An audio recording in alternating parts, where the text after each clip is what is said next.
Hi everyone, and welcome back to my channel. Today we're going to be taking a look at another twisted case with you. Deeply loved by her family and friends, Mary Gough's tragic death in 2001 revealed a dark and horrifying truth about those she loved the most. Our love and respect goes out to all those who knew and loved Mary Gough and all those affected by this case. Mary Gough was from County Meath in Ireland. She was known for her happy and friendly nature, yet she was also quiet and laid back. As the youngest of 5 children, her mother was thrilled to finally have a little girl when she was born. Mary was often described as the glue of her family, as she was the one who kept them together. Growing up with 4 older brothers, she learned to be independent, but her mother saw her as a best friend. Because of Mary's honest nature, everyone always knew how she was feeling. If she was happy, she was happy, and if she was upset, they would know about it. In 1993, at 19 years old, Mary was working at the Huntsman pub in Gormanston, where she met Colin Whelan, a 22-year-old IT worker. Colin wasn't her usual type, as he was more serious and straight-laced, but he seemed to have his life together.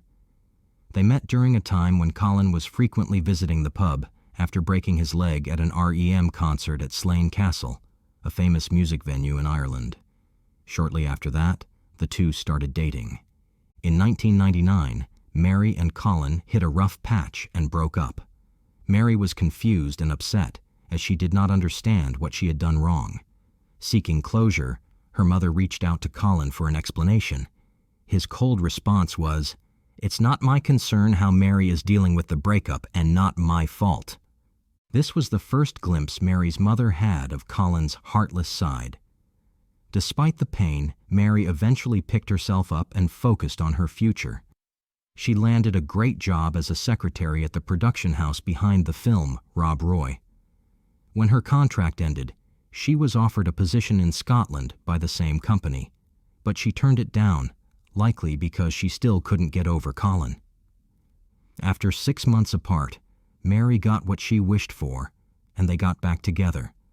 But this time, their relationship seemed more serious.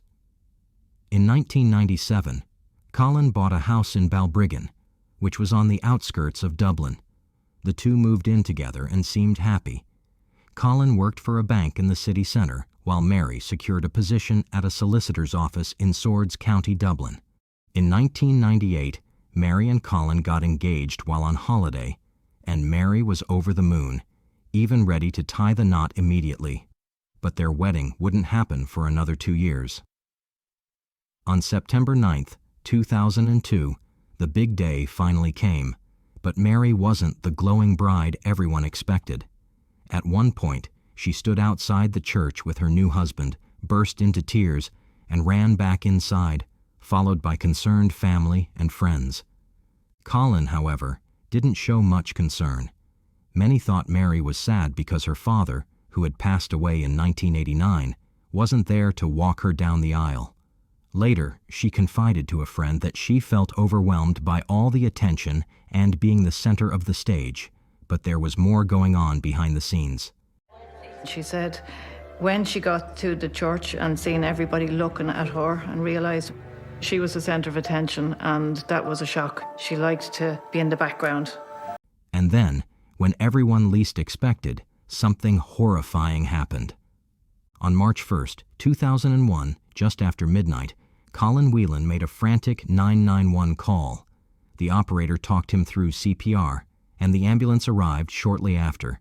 They found Mary wrapped in a duvet with a towel under her head, but she was cold to the touch, which was unusual for someone who had just fallen down the stairs, given that the responders arrived within 15 minutes. The ambulance crew also noticed blood coming from Mary's nose, yet there was no blood on Colin, who claimed to have performed CPR. Mary's position was also strange. She was laid out straight with her head at an awkward angle, and there were no apparent broken bones. From that point on, it was obvious that things were not as they seemed. I need an ambulance. Royce had to fall down the stairs. Okay, is she conscious? I don't think so. What can I do? I don't think she's breathing. Okay, can you see her chest moving up and down? No. Okay, what's her colour like? Is she blue? open her mouth, okay? Close off, pinch her nostrils with your other hand. Yeah. Okay, and blow into her mouth. Is she breathing at all? No, there's nothing. Will the ambulance be long? The ambulance is on its way, so we'll also have a fire engine on the way out, okay? Can you ring the guards or something? They might know. You've got the engine from Bob Brigham on the way. Okay. Later, Mary was pronounced dead at Beaumont Hospital in Dublin. Mary's family was informed and arrived at the hospital shortly afterward. When Mary's mother approached Colin, who had his head in his hands, she asked how Mary was. Without looking up, he bluntly said, "She's dead." Mary's mother was devastated, not only by the news of her only daughter's death, but also by Colin's cold, matter-of-fact delivery. But what happened all of a sudden? As Mary's sudden death raised suspicions, an autopsy was performed by the state pathologist.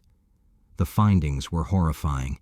Mary had a swollen tongue, hemorrhaging in the eyes, a mark on her neck, and carpet burns consistent with being dragged down the stairs. But there were no head injuries or broken bones, which led the doctor to conclude that Mary had been strangled. The most confusing detail was the bruising on just the left side of her neck, which was inconsistent with typical strangulation that usually leaves marks all around the neck. With these findings, the case turned into a murder investigation. Eventually, the pathologist came out to me and she said, her injuries are not consistent with a fall down the stairs. And she said, this lady has been strangled by way of a ligature. I said, how sure are you that this girl was strangled? She said, I'm 110% sure. And she said, you have a murder on your hands. Colin Whelan was brought in for questioning at Balbriggan Garda Station the next morning, and he was definitely not acting like a grieving husband. To make him feel at ease, the detectives gave no hint that it was now a murder investigation, and told Whelan the interview was just a formality to find out what had happened. Whelan stuck to his story, admitting he was the only person in the house with Mary when she died. He claimed that he and Mary were watching TV when she decided to go upstairs for a shower. Moments later, around midnight, he heard a noise and ran to see what was happening. Whelan said he found Mary at the bottom of the stairs, went upstairs to grab a towel because of the blood, and then wrapped her in a duvet to keep her warm. Investigators then broke the news to the Gough family that Mary's death was now a murder inquiry, but asked them not to tell the Whelan family. When the forensic team searched the house, they found blood on the walls of the bedroom and more on the landing upstairs. The phone in the hallway was suspiciously clean, devoid of any blood or mucus that should have been there if Whelan had been performing CPR while on the phone with the operator. The investigation team also checked the house alarm, which showed that no windows or doors had been opened after 9:45 p.m., the time the couple arrived home that evening. There was no sign of a break-in, which confirmed that no third party was involved. During their search, the investigators uncovered a life insurance policy that Whelan had taken out on both of them in June 2000, 3 months before they got married. Shortly after the policy was approved, Whelan increased the coverage to 400,000 Irish pounds. This was shortly before Ireland introduced the euro as their national currency. The policy said that if Whelan died, Mary would receive the amount, and if Mary died, Colin would receive it. What stood out was not only the hefty sum for such a young couple, but also that the policy was only valid for 10 years, after which it would be worthless. A week after the murder, Mary's funeral took place in the same church where she and Colin Whelan had been married just 6 months earlier. Whelan put on an exaggerated display of grief for the attendees, to the point where it became embarrassing. The contradiction between his behavior and the mounting evidence only deepened suspicions about his involvement in Mary's death. The Gough family gracefully ignored Whelan's outburst at the funeral, not wanting to jeopardize the case. Meanwhile, the police examined Whelan's work computer at the bank, of which the history was completely wiped clean. Still, the bank managed to back up all office computers on a secret server, and there, they uncovered a mountain of evidence.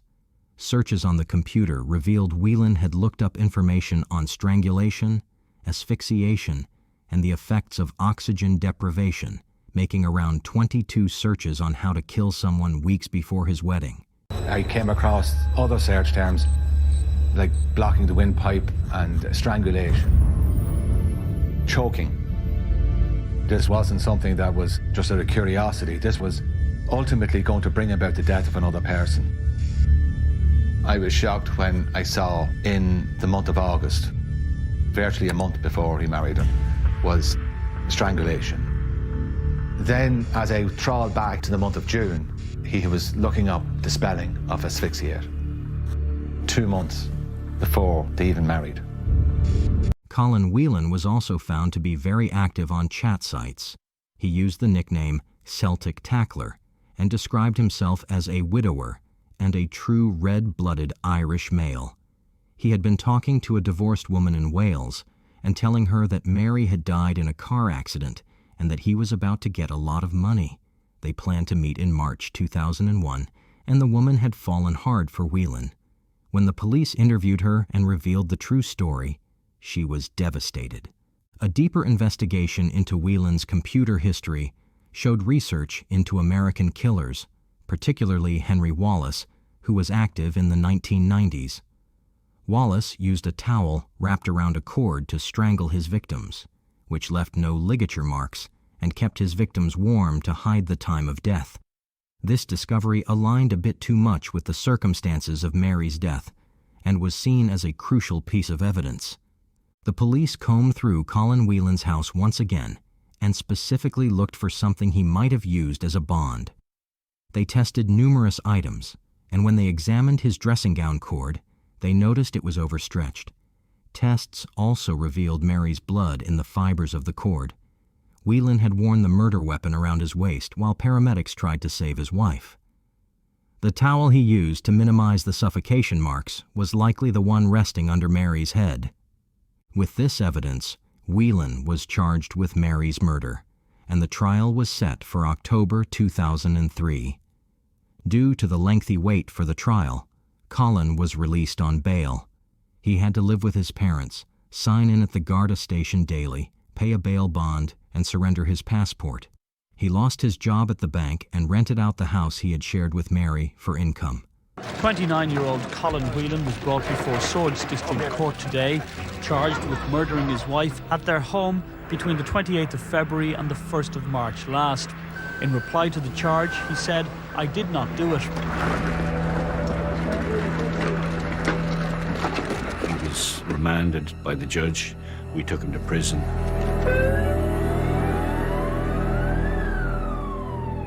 And I said, "You've got to come clean, don't put our family through this." And again, he looked out the window and he was a little bit teary-eyed, but he said nothing. He remained quiet. Everything seemed to be proceeding according to the bail terms, but Colin Whelan had other plans. In May 2002, Colin's family reported him missing. A quick review of the Balbriggan Garda station records showed he hadn't signed in for 2 days. It was clear that the Gardaí had dropped the ball, and Whelan had disappeared. After a national alert, his car was eventually found at Howth Head, just outside Dublin. The keys were in the car, and an empty bottle of gin was on the passenger seat. The car was parked neatly, with a window left slightly open. With these findings, the detectives suspected that the scene was somehow staged. But despite their suspicions, as a formality, air and sea rescue operations were launched to search for a body. Unsurprisingly, there was no body found. Alerts were sent out through the media, and air and seaports were notified of Colin Whelan's identity and his status as a wanted man for murder. Interpol and Europol, which tracks individuals within Europe, were also contacted. For over a year, there was no sign of Colin Whelan. Eventually, the police received a tip-off from a man who was on a holiday in Mallorca, Spain. This man, an old school friend of Whelan's, knew Whelan was wanted for murder.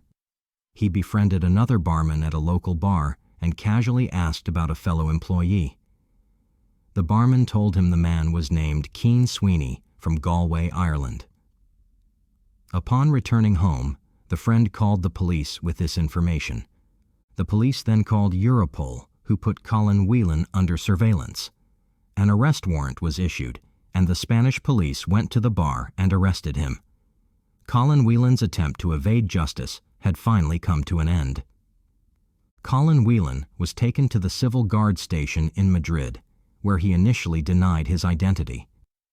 But fingerprints taken at the station matched those sent over by the police, and Whelan eventually admitted the truth.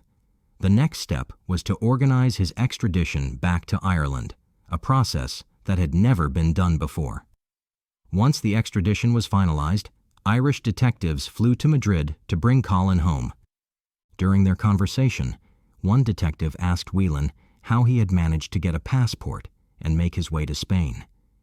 Whelan revealed that 7 months before he went missing, he applied for a passport using the identity of a man he knew who resembled him in age and build.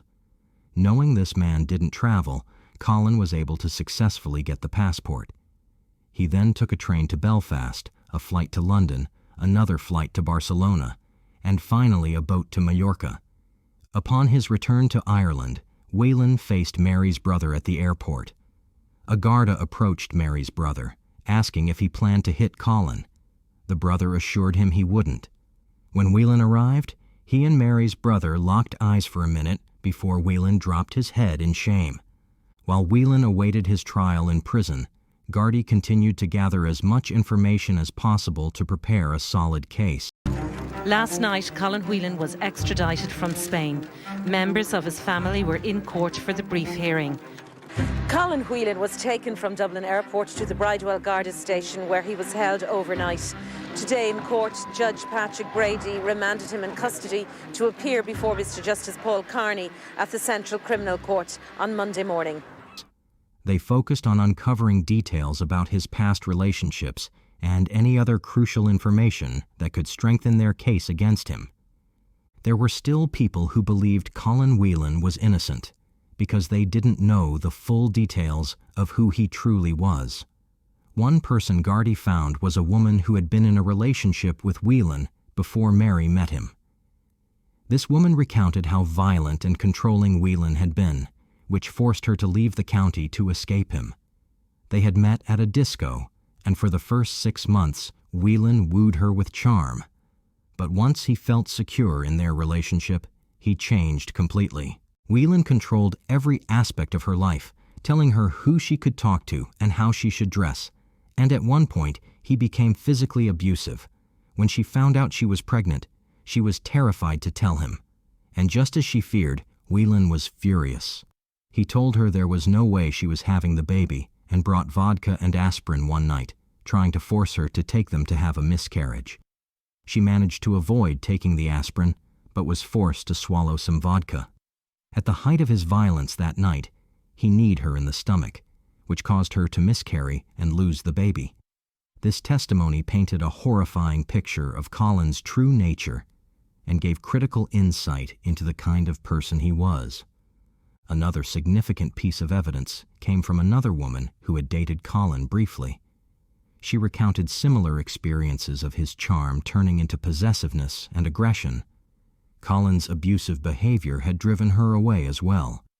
As more of Colin's past came to light, it became evident that Mary was not the only victim. The accounts from his previous relationships showed a consistent pattern of manipulation, control, and violence. And finally, on April 11, 2005, 4 years after Mary's murder, Colin Whelan was brought to trial. Colin then changed his plea to guilty. At the age of 34, a judge gave Whelan a life sentence. Before his sentencing, Colin Whelan expressed his sorrow for taking Mary away from her family. Whelan said he was a person of cowardice and added, "I accept full responsibility for Mary's death." Colin Whelan is still in prison to this day. Do you think that Colin Whelan got what he deserved? Why do you think he killed his wife? Share your thoughts in the comments below. If you want more videos like this, please consider dropping a like, subscribe, and hit the notification bell so you don't miss out on more true crime videos. Take care and see you in the next one.